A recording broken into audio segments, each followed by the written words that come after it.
She was dying in his arms when she murmured, "Remove my mask, and you'll finally know who I really am."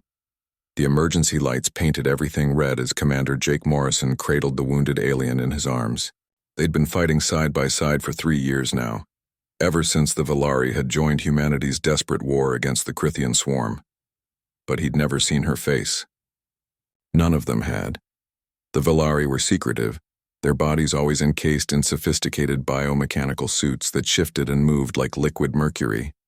They never ate in public, never removed their helmets, never revealed what lay beneath.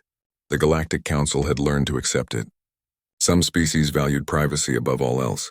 It was one of the galaxy's greatest mysteries, whispered about in every station bar and military briefing room across human space. "Zira," Jake whispered, pressing his hand against the gaping wound in her side. Blue blood, her blood, pooled between his fingers, warm and viscous. "Stay with me. The medevac is 2 minutes out." Her breathing came in ragged gasps, distorted by the suit's vocoder. They were alone in the ruins of Firebase Tango 7. The rest of the squad was dead. The Crythians had retreated, but not before devastating everything. Smoke rose from burning buildings, and somewhere in the distance, metal groaned as structures collapsed. "Jake." Her voice was weak, staticky. "No time. Too much damage. Don't talk like that." His throat tightened. "You've survived worse. Remember Sigma Station? You took a plasma bolt to the chest and walked it off." A sound emerged from her helmet, something between a laugh and a cough. That was different. This time, the suit's integrity is gone. Life support failing. Jake looked at the readouts on her forearm display. Critical. All systems critical. His hands shook. The blue glow of the failing systems cast shadows across his blood-stained uniform. There has to be something. "Jake." Her 3-fingered hand gripped his wrist with surprising strength. "Remove my mask," he froze. "What?" "No, your people don't. Please." The vocoder couldn't mask the desperation now. "You'll finally know who I really am," his mind raced. 3 years of fighting together. 3 years of watching her save his life, of returning the favor. 3 years of late-night conversations in the barracks, speaking through that damned helmet about homes they might never see again, about hopes and fears and the weight of war. She'd told him about Vehlari philosophy, about their concept of honor. He'd shared stories of Earth, of oceans and mountains she claimed her people had too. 3 years and he'd never seen her face. "Zira, I need you to know," she interrupted. Please." With trembling hands, Jake reached for the seals on her helmet. The clasps released with a soft hiss, pressure equalizing. He hesitated one final moment, then lifted. The helmet came away. Jake's world stopped. The face looking up at him was human. Completely unmistakably human. A young woman, perhaps 25, with dark skin, short black hair matted with sweat and blue blood, and brown eyes that held oceans of sadness. Eyes that had seen too much, sacrificed too much. "How?" he breathed. "My name..." She coughed, blue blood flecking her lips. "Isn't Zira. It's Sarah. Sarah Chen, Captain. United Earth Defense Force.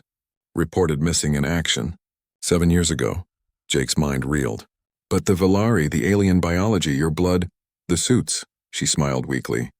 "They're not just armor. They're transformation. The Valari, they're us, Jake. They're all us. That's impossible. Is it?" Her breathing grew shallower. "Think about it. How did humanity suddenly gain allies right when we needed them most? How did the Valari know our tactics, our language, our culture so perfectly? How did we coordinate so seamlessly? Like we'd been fighting together for generations instead of years." Jake's thoughts spun back through every interaction, every mission. The Valari had appeared 5 years ago, offering alliance against the swarm. They'd integrated seamlessly into human command structures. They fought with a ferocity that matched humanity's desperation. They understood sacrifice in a way no truly alien species ever could. "The first volunteers," Sarah continued, each word harder than the last. "We were dying. Earth was dying. The Crythians were at our doorstep. Moscow had fallen. Beijing was burning. New York was under siege. Then Section 9 found the alien tech on Kepler 442b. Ancient, powerful. Could rewrite biology at the molecular level, create perfect warriors. But the process was irreversible. One way only. "They asked for volunteers," Jake whispered. understanding dawning like a terrible sun.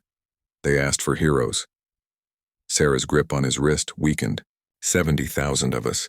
The lost battalion. We said goodbye to everything we were. Became something new. We changed our DNA, our very essence, and became what humanity needed.